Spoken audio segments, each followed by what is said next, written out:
Hello everyone, it's great to see you all again on my channel.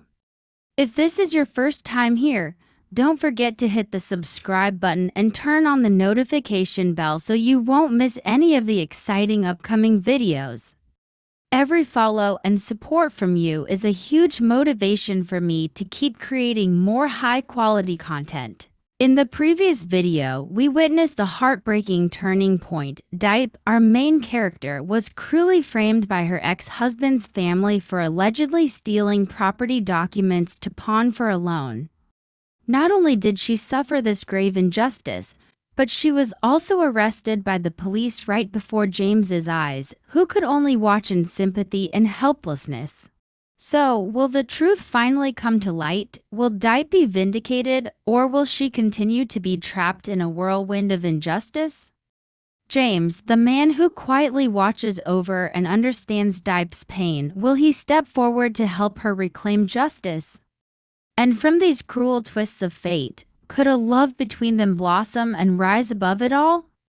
Join me in today's video to uncover the full story filled with drama and unexpected turns. After being taken to the police station, Dipe was brought into the interrogation room. Two investigators took turns questioning her. "Where have you been recently? What have you been doing? Were you the one who took your ex-in-law's property documents and pawned them to borrow money?" Dipe looked up, her eyes tired but resolute. She replied, her voice trembling. "Since the day I was kicked out, I've been wandering everywhere with no place to go. I've been barely surviving on the streets, and I've never returned to my ex-husband's house." The officer asked sternly, "Do you have any evidence to support your claim? Is there anyone who can testify for you?" Dipe remained silent. She had nothing in her hands, no one by her side to speak up for her. Only the wounds in her heart and a suffocating sense of despair. A moment later, one of the two investigators coldly said, "Since there is not enough evidence, we will temporarily release you. But remember, if you cannot prove your innocence within the next 3 days, you may be charged and face prison time." Dipe was released from the station, but her heart felt heavy as if weighed down by stones. She trudged back to the shabby shelter she had built, her only refuge in these dark times. At the house of Dipe's former in-laws, the atmosphere was heavy and tense. Pau's parents sat in the living room, conversing anxiously. Neither of them could be sure whether Dipe was the one who had taken the important documents or if it was Linda, the current daughter-in-law. The situation became even more complicated when the gangsters demanded repayment without specifying which of the two women was responsible, merely referring to the daughter-in-law of this house. This added further confusion and uncertainty to the already complicated matter. The silence lasted until Dipe's mother-in-law, a notoriously difficult and cruel woman, spoke up. She grumbled about Linda, criticizing her for not doing anything since she had moved in and for forcing her to do all the chores. She said that if it weren't for the grandchild growing in Linda's womb, she wouldn't have been able to tolerate it. Since Linda had come to live with them, she hadn't seen her do anything useful. All she did was sit and wait for others to serve her. The words of Dipe's mother-in-law only added to the tension in the room.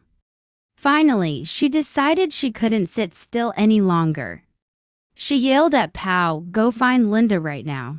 She's pregnant, she can't just wander around."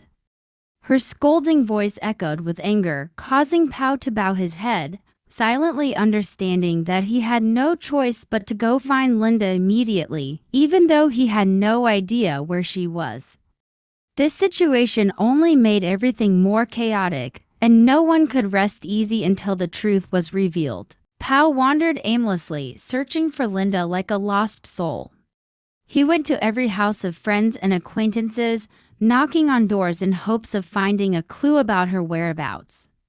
He asked around everywhere, but no one knew where Linda had gone.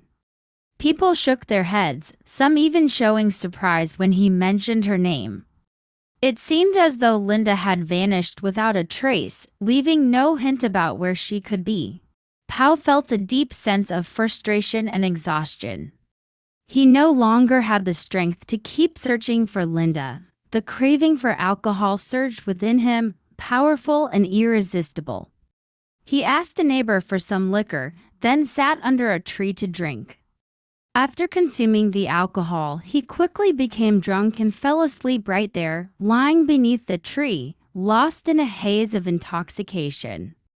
James couldn't stop thinking about the scene from yesterday when Dipe was taken away by the police. He tossed and turned all night, constantly thinking about her, about what had happened and the mysteries surrounding her. Dipe was not like anyone else he had met. There was something unique about her that kept him captivated.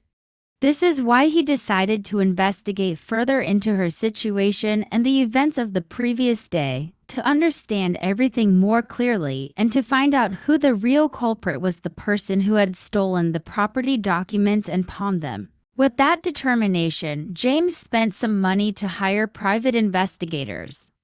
He quickly realized that with money in hand, things became much easier, especially when it came to uncovering hidden truths behind every story. After a short period, James met with the two people he had hired to gather information. The first piece of information is about Dipe. She was sold into marriage at the age of 16. Her married life was a series of difficult years. Dipe lived in her husband's house for 5 years, but they had no children. In fact, the problem wasn't with Dipe but with Pao. As for Linda, Pao's second wife, Linda is not her real name, but an alias she used to deceive others. Her real name is Tra, and she is not the gentle, innocent person she pretended to be. Tra, or Linda, is a con artist, highly skilled at manipulating and taking advantage of others.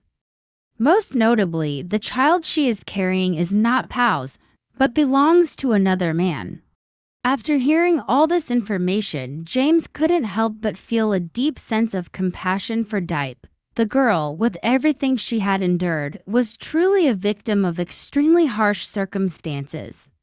He felt a strong sense of empathy for her and believed that she deserved help, a chance to escape the painful life she had been trapped in for so many years. James made a decision. Although he couldn't change Dipe's past, he would do everything in his power to help her find some measure of happiness in this life. Dipe was in an extremely heartbreaking situation. After being released due to lack of clear evidence, she returned with nothing, completely empty-handed, not a single coin in her pocket. With no one to help her and nowhere left to turn, she had no choice but to shoulder the burdens of life on her own. Driven by hunger and the urgent need for money to buy a little food, Dipe decided to go into the forest to collect firewood, a task that was both exhausting and dangerous. She walked a long distance, crossing slippery slopes and winding trails to reach the deep forest. Beneath the sunlight filtering through the leaves, sweat soaked the back of her thin shirt. Patiently, she gathered every dry branch, chopping and bundling heavy pieces of firewood together into a large bundle. The load was so massive that it nearly hit her small figure as she strapped it tightly to her back. With the bundle of firewood on her back, Dipe quietly made her way down the mountain. Her legs were aching and her shoulders throbbed from the weight, but she pushed through the pain, holding on to the hope that once she reached the market, she could sell the firewood to buy rice and vegetables. But life was not as kind as she had hoped. She went from stall to stall, asking every vendor along the roadside if they needed firewood. Yet one after another, they all shook their heads. Some said, "Who still uses firewood these days?" Others claimed they had already bought some or simply didn't bother to respond at all. By late afternoon, as the sunlight began to fade, Dipe dragged her weary steps past a large industrial complex, the headquarters of James's wood manufacturing company. Coincidentally, James was there at that very moment, inspecting the production progress with a few of his staff members. His eyes suddenly paused when they caught sight of a small, frail-looking girl, her back bent under the weight of firewood, her face smudged with dust from the road. He immediately recognized her. It was Dipe. The same girl who had just been taken away by the police the day before was now struggling to sell bundles of firewood just to get something to eat. Without a moment's hesitation, he quickly walked toward her. Dipe was surprised to see him, but still managed a polite, faint smile. "I'm selling firewood," she said softly, her eyes shifting away as if trying to hide the shame choking her voice. "Just $2. It's okay if you don't need it." James didn't answer right away. He looked at the bundle of firewood, then at her, his eyes filled with compassion. Without saying much, he pulled out his wallet, took out $10, and placed it in her hand. Dipe panicked, quickly waving her hands. "No, I can't accept that. I'm only asking for $2, please don't give me so much." James gave a soft smile, his voice gentle yet firm. "I want to buy it, and I'll pay the price I want. Think of it as helping me clear up the yard." He didn't give her a chance to refuse, then added, "I have a car. Let me give you a ride home." But Dipe shook her head. "Thank you. But I'm used to walking," she said, then quietly turned and started walking away, still carrying the bundle of firewood. James took a few steps after her, then suddenly asked, "About yesterday, why were you arrested? Are you okay?" Hearing this, Dipe stopped in her tracks. She turned around, her eyes red, her voice trembling. "They said I stole documents and took them to pawn, but there was no evidence, so they let me go for now. They gave me 3 days to prove my innocence. If not, I'll have to go to prison." ChatGPT Noi. James looked at her, a surge of frustration and compassion rising within him. "Is there anything I can do to help?" he asked sincerely. Tears welled up and spilled down Dipe's cheeks. She bit her lip, then gently shook her head. Maybe you can't help. I don't even know what will happen. I'm scared. I don't want to be locked up." She paused, her voice breaking slightly. "But thank you for being kind to me." With that, she turned and walked away quickly, as if afraid she might burst into tears. James stood still, watching her fade into the distance, his heart heavy. He wasn't sure why he felt so moved, but the feeling in his chest was unmistakable. He wanted to help her. Not out of pity, but because there was something about her that made it impossible for him to turn away. Dipe's figure gradually disappeared behind the gray buildings. Yet in James's eyes, the image of that small girl with her fragile shoulders, lonely steps, and helpless tears was etched deeply, impossible to erase.